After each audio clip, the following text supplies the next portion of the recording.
Assassin's Creed Shadows may be the latest game in the long-running series, but its feudal Japan setting places it at the midpoint of the series' historical timeline. That's because Assassin's Creed doesn't progress chronologically.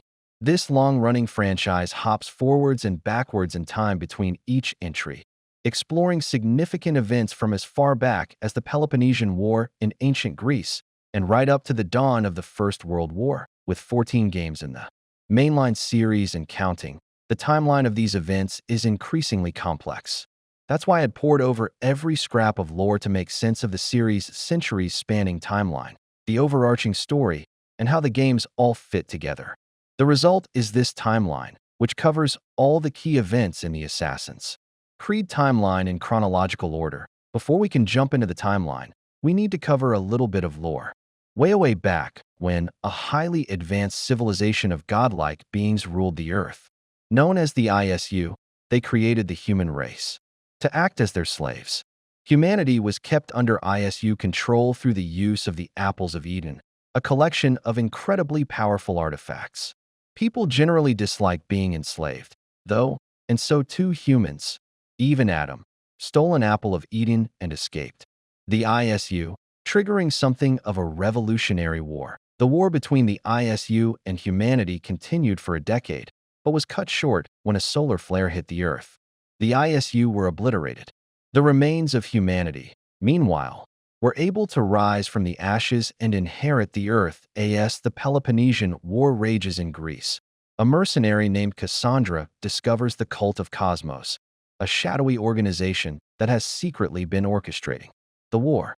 Among their number is her long-lost brother, Alexios, who was kidnapped by the cult as a child and turned into a demigod-like human weapon. Cassandra learns that the cult targeted Alexios because he possesses the genes of their grandfather, legendary Spartan King Leonidas, who was a direct descendant of the ISU. Cassandra embarks on a mission to halt the cult's plan to dominate Greece, during which she learns that the organization is using an ISU device that calculates possible futures to help control the war. Cassandra kills the key members of the cult and destroys the ISU device, bringing the conflict in Greece to an end. During her quest, Cassandra is reunited with her biological father, Pythagoras, who is also a descendant of the ISU. Pythagoras gives Cassandra the Staff of Hermes, an ISU artifact that grants immortality, and asks her to become the eternal guardian of Atlantis. During the era of Cleopatra's rule over Egypt, the Order of the Ancients, another shadowy organization that worked in collaboration with the Cult of Cosmos, kidnaps a peacekeeper called Bayek and his son. The Order believes Bayek's bloodline is the key to unlocking an ISU vault, but he is unable to do so. In the fight to escape his kidnappers, Bayek accidentally kills his son. Devastated, he vows to take revenge on those responsible. Bayek and his wife Aya work to dismantle the Order, which establishes control over Egypt using its puppet pharaoh, Ptolemy, and by bringing both Cleopatra and Julius Caesar into their ranks. While the couple are able to track down and kill the men who wronged them, they learn that the Order is not a local villain, but in fact a globe-spanning conspiracy intent on controlling politics and religion by finding and using the ISU's Apples of Eden. In an effort to fight against the Order's oppression, Bayek and Aya establish the Hidden Ones, a secret collective of spies and assassins that operate out of Egypt and Rome. Centuries later, the Hidden Ones have established a number of strongholds across the world, including the mountain fortress of Alamut in Iran. Their Basim, a street thief from Baghdad, is trained as an assassin and tasked with investigating the Order of the Ancients' activities in his home city. Basim discovers that the Order seeks an ISU temple buried beneath Alamut and helps the assassins fend off the Order's invading forces. Inside the temple, Basim finds a technologically advanced prison which once held Loki, an ISU now considered a god by the Norse people. Basim learns that he is a reincarnation of Loki and vows to take revenge on those who imprisoned him in his former life. During the following decade, Basim travels with a Viking clan to England in hunt of more members of the Order of the Ancients. There, the clan's leader Sigurd and his sibling Eivor travel the country in search of allies to help them establish their settlement, Ravensthorpe.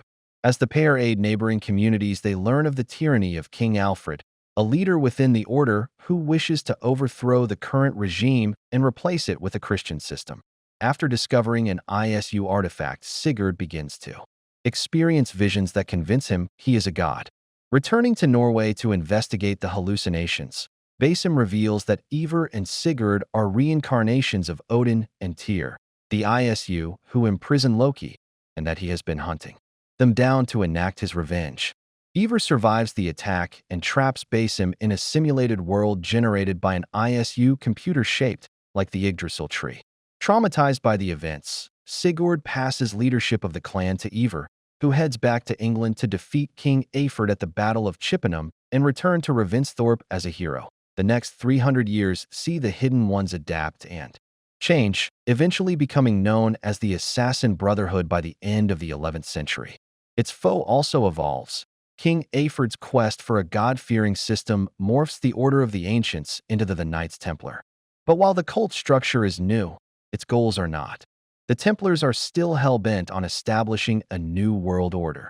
During the era of the Third Crusade, the assassin Altair ibn Lahad works with the Brotherhood in the Holy Land to steal an apple of Eden from the Templars. While the theft is successful, Altair's arrogant tactics result in the death of fellow assassin Kadir. The Brotherhood's leader, Al-Mualim, tasks Altair in hunting down and assassinating 9 Templar leaders in order to make up for his mistake. Altair completes his task, but with each Templar killed, he gradually pieces together their conspiracy to use the Apple of Eden's powers. But there's a twist. Al-Mualim had worked with and then double-crossed the Templars to secure the apple for himself, and plans to use its powers to forcefully impose peace upon the world. Altair has no choice but to kill his former master and take control of the Brotherhood. Fast forward to the Italian Renaissance, and Ezio Auditore de Firenze finds himself inducted into the Assassin Brotherhood as he seeks revenge for the death of his father and brothers, an execution arranged by, you guessed it, the Templars. Using his father's assassin equipment and new tools developed by Leonardo da Vinci himself, Ezio wages war against the Templar-aligned Borgia family. It's a quest that sees Ezio take possession of an Apple of Eden, which reveals the location of a secret ISU vault beneath the Vatican. The Templars already know this secret, though, and Grand Master Rodrigo Borgia is made Pope so that he can access the Vatican's hidden chamber. And so there's no other option. Ezio has to challenge the literal ruler of the Catholic Church to a boxing match. Emerging victorious, Ezio uses the apple to unseal the vault. Inside, he's confronted by a vision of the ISU Minerva, who informs the assassin of an impending doom due to befall the Earth in 2012. She reveals that a network of ISU vaults hidden across the world could be the key to surviving this future disaster. Ezio may have defeated the Pope in a fistfight, but he didn't kill him. A decision that backfires when Borgia's papal army besieges Ezio's Monteriggioni villa and steals the Apple of Eden. In retaliation, Ezio helps the weakened Assassin Brotherhood build up its strength and numbers, a quest that sees him become the leader of the Italian Bureau. The assassins dismantle the Borgia regime in Rome and reclaim the Apple of Eden, which Ezio hides in an ISU vault beneath the Roman Colosseum. Safe from the Templars, in search of more information about the mysterious ISU, Ezio travels to the former Assassin Brotherhood headquarters, Masyaf, to investigate a library built by Altair.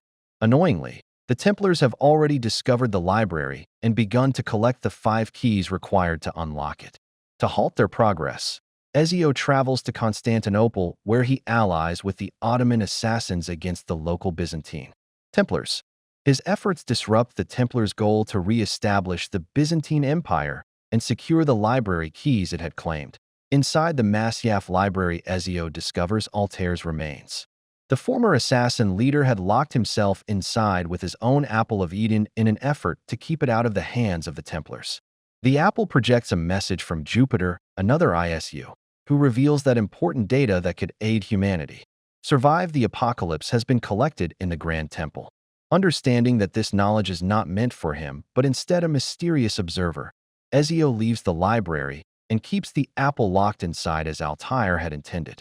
He retires from his duty, but shortly thereafter dies due to the injuries accumulated over his 3 decades working with the Brotherhood. During the golden age of piracy, scoundrel Edward Kenway finds himself caught up in a new Templar conspiracy after killing an assassin and taking their place. He attends a secret meeting where he learns that the Templars have arrived in the Caribbean in search of the Observatory, an ISU machine capable of spying on any human. With it, they hope to blackmail world leaders. However, only the sage can unlock the Observatory, a human reincarnation of the ISU Ida. The Templars seek the current reincarnation of Ida, a pirate named Bartholomew Roberts. Seeing an opportunity to use the observatory for profit, Edward embarks on a quest to find Roberts and disrupt the Templars. He allies with a group of pirates and helps establish an independent pirate republic before finally uniting with Roberts. The pair unlock the observatory but disagree on what to do with it. Edward is soon betrayed by Roberts, who takes the skull-shaped artifact powering the device and locks Edward inside. Proving savvy enough to escape, Edward soon tracks down Roberts to retrieve the stolen skull and take his bloody revenge. He then returns to the observatory, where he assassinates Templar leader Laureano de Torres y Ayala and seals the skull away, deciding the safety of the world is more important than his personal quest for riches. His war against the Templars concluded, Edward returns to his home in England where he lives out his days with his daughter, Jennifer, and son, Haytham. Shay Patrick Cormac is sent by the Assassin Brotherhood to retrieve an ISU artifact from a temple in Lisbon. Shay's disturbing of the temple causes an earthquake that almost completely destroys the city. Struck down with guilt, Shay decides to leave the Brotherhood and steal their map of ISU temples. The assassins attempt to kill Shay for his betrayal, but he is rescued by Templars who take him to New York. Over a number of years, Shay gradually climbs the ranks of the Templar Order, killing a number of prominent assassins as he does. His work puts him on the trail of his former master, Achilles, whom he tracks to the Arctic in hope of halting the Brotherhood's search for more ISU temples. There, he and fellow Templar Haytham Kenway, yes, son of Edward Kenway, injure Achilles but stop short of killing him, leaving him alive to ensure he prevents the assassins from unearthing any more ISU temples. In 1776, on a trip to Versailles to eliminate an assassin, Shay suggests that the Templars start a revolution in France in response to a recent uprising sparked by the assassins in America. The Templars set their sights on unlocking the ISU's Grand Temple. Haytham Kenway murders a man in London to obtain the key, and then travels to the Mohawk-guarded site of the temple in the American colonies. Haytham fails to work out how to unlock the temple, but finds himself falling in love with a Mohawk woman named Kenyeti, Io. Together they have a child, Rayton Ton, but Haytham eventually abandons his new family. Years later, the Mohawk settlement is burned to the ground and Kenyeti, Io, is killed. Seeking revenge, Rayton Ton renames himself Connor Kenway and trains with a reluctant Achilles to become an assassin. Against the backdrop of the American Revolution, Connor eliminates the Templars hidden within the British forces. His quest eventually reunites him with Haytham, with whom he hopes to work with to establish some kind of peace. However, Haytham believes it's vital that the Templars control the nation, and the pair's conflicting ideals end in a son killing his father. Connor takes the ISU Grand Temple key and buries it, denying the Templars their end goal. Occurring in parallel to Connor's journey, New Orleans-based assassin Avellini de Grandpré learns of a Templar plot to control Louisiana. Following the trail, Avellini learns that the plot is part of a much larger conspiracy organized by the company man, who is using slaves to unearth an ISU temple. On her crusade to disrupt the Templars and free the slaves, Avellini collects 3 components that link together to form an ISU device called a prophecy disc. Avellini eventually discovers that the company man is her own stepmother, who has been grooming her with the intent of inducting her into the Templars. Avellini kills her stepmother and then activates the prophecy disc, which tells the story of Eve, the leader of the human rebellion against the ISU. Arnaud Dorian is orphaned as a child when Shay Cormac murders his father in Versailles. He's taken in by François de la Serre, the Grand Master of the French Templars, and grows up alongside his new sister, Elise. As an adult, Arnaud is framed for the murder of de la Serre and imprisoned in the Bastille. There he meets a member of the Assassin Brotherhood who offers to help Arno track down his adoptive father's killer. The Brotherhood's investigation uncovers a rift within the Templars led by the extremist François Thomas Germain, the man behind de la Serra's murder. Germain plots to revolt against France's monarchy and ignite revolution. As Paris falls into chaos, Arno and Elise work together to track down Germain. They pursue him to an underground Templar crypt where he attempts to use a Sword of Eden, a powerful ISU weapon, to kill Arno. However, the sword unexpectedly explodes, killing Elise and wounding Germain. In his final moments, the Templar reveals that he is the current sage. Arno later seals Germain's remains in the Paris catacombs, ensuring they stay out of reach of the Templars. In 1868, twin assassins Jacob and Evie Fry arrive in London in search of the Shroud, another ISU device. They soon discover that the Templars have seized complete control over the city through use of industry figures, political leaders, and organized crime. The twins split up to complete parallel goals. Jacob focuses on assassinating the Templars' leadership, while Evie attempts to beat the Templars in the race to find the Shroud. While all of his lieutenants are killed during Jacob's bloody spree, Templar leader Crawford Starrick still manages to learn that the Shroud is being held in a vault beneath Buckingham Palace. He steals the device, but his plans to kill Britain's leaders are halted when Jacob and Evie assassinate him. The twins return the Shroud to the vault, netting another victory for the Assassin Brotherhood. In the following years, Jacob is made head of the London Assassins, and Evie manages to track down and assassinate grisly serial killer Jack the Ripper. The pair later move to the countryside, where Evie raises her daughter, Lydia, as an assassin. During the First World War, Lydia is tasked by Winston Churchill to investigate a German spy facility in London, which just so happens to be staffed by Templars. Lydia's mission concludes when she kills the espionage network's leader, who is revealed to be the latest ISU sage. While the majority of each Assassin's Creed game is set during a historical time period, the series as a whole uses a framing story set during the modern era. During the transition period between Assassin's Creed Syndicate's Victorian era and the start of the modern storyline, the Templars create Abstergo Industries, a pharmaceutical company established in 1937. Abstergo is part of the Templars' efforts to control the world through capitalism. In the late 1970s, Abstergo begins development of the Animus, a virtual reality machine capable of exploring the memories of a person's ancestors. By exploring the past, Abstergo hopes to control the future. In 2012, bartender Desmond Miles is abducted by Abstergo Industries and forced to use the Animus. Abstergo intends to use Desmond, who is descended from Altair, to locate the Apples of Eden and other ISU artifacts. Thankfully for Desmond, there's an Assassin Brotherhood mole working at Abstergo, Lucy Stillman, and she helps him escape from the facility. Desmond is brought to a Brotherhood safe house where he works with Lucy and her teammates, Sean Hastings and Rebecca Crane, to explore the memories of another one of his ancestors, Ezio.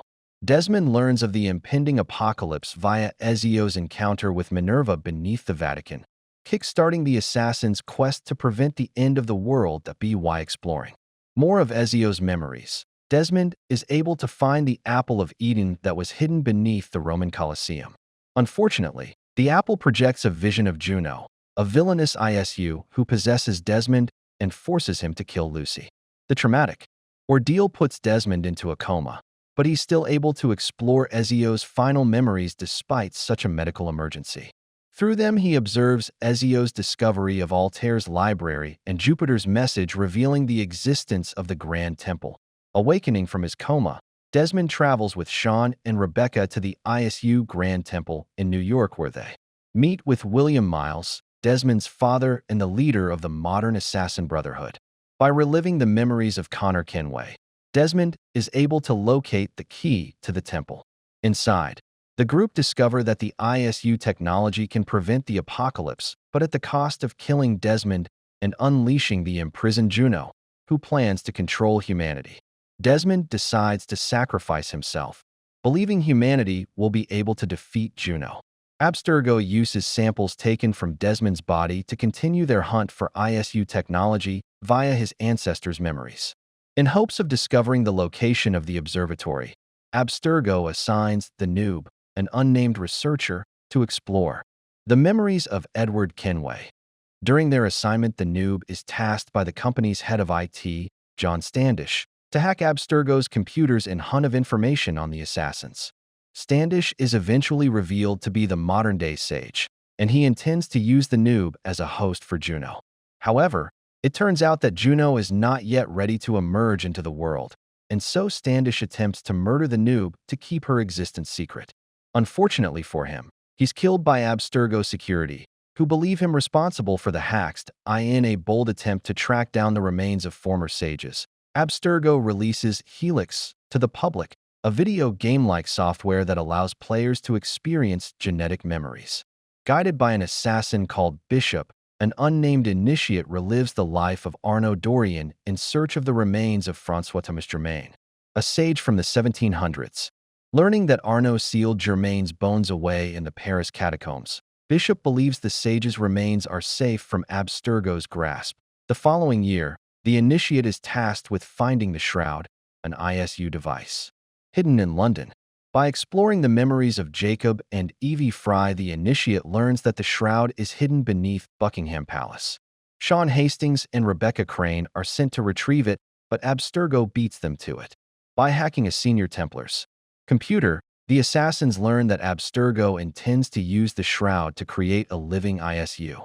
It is revealed that Juno also has her eyes on the shroud and has been manipulating Abstergo employees in an attempt to sabotage the Templars' plans. Layla Hassan, a researcher for Abstergo, has ambitions of joining the company's Animus project. In an attempt to prove her talent, she develops a new version of the Animus capable of exploring memories via a DNA sample, completely skipping the need to find a biological descendant. On a trip to Egypt, she discovers the mummified remains of Bayek and Aya and uses their DNA to relive the origins of the Hidden Ones. Layla is then contacted by William Miles, who offers her a position in the Assassin Brotherhood. Using DNA samples recovered from the spear of Leonidas, Layla is able to relive the memories of Alexios and discover the location of Atlantis. In the mythical city, he comes face to face with the Greek mercenary, kept alive for centuries thanks to the staff of Hermes. That Alexios explains that the world needs balance between the Templars and assassins to prevent disaster, and reveals that Layla is prophesied to bring that balance. As his final act, Alexios gifts Layla the staff of Hermes. Relieved of his duty to guard Atlantis, he dies in Layla's arms. After observing fluctuations in the Earth's magnetic field, Layla and the assassins recover Viking remains in New England and use them to explore the memories of Eivor. Through them, Layla discovers the existence of the Yggdrasil computer, which is located in an ISU temple in Norway. Simultaneously, the assassins learn that the magnetic field disturbances are a result of the apocalypse preventing ISU technology that Desmond Miles activated in 2012. That Layla travels to the Norway temple and uses Yggdrasil to enter its simulation, hoping to find a way to stabilize the magnetic field. Inside, she meets Basim, trapped there by Eivor, and a figure called the Reader, a manifestation of Desmond's mind. Abandoning her mortal form, Layla works with the Reader to prevent future apocalypses. Basim, meanwhile, escapes the simulation and claims the Staff of Hermes, which is revealed to contain the consciousness of Loki's lover, Altair. He then joins the Assassin Brotherhood and uses their animus to begin his quest to track down Loki's children. From the ISU's ancient whispers to the hidden blades of revolution to the quiet, calculated footsteps of Basim in Mirage, Assassin's Creed has never just been a game. It's a journey through time, a battle between order and freedom, and a story that reminds us that history is written by those who dare to fight for truth. And if you've made it this far, then you, too, are part of the Brotherhood.so. If you enjoyed this trip through centuries of secrets and shadows, make sure to hit that like button, because every click helps us keep this animus running. And if you want to see more deep dives, walkthroughs, and hidden stories from the world of gaming, go ahead and subscribe. Join the Mentortaiment crew, and let's keep exploring together. Until then, stay sharp, stay hidden, and remember, nothing is true, everything is permitted.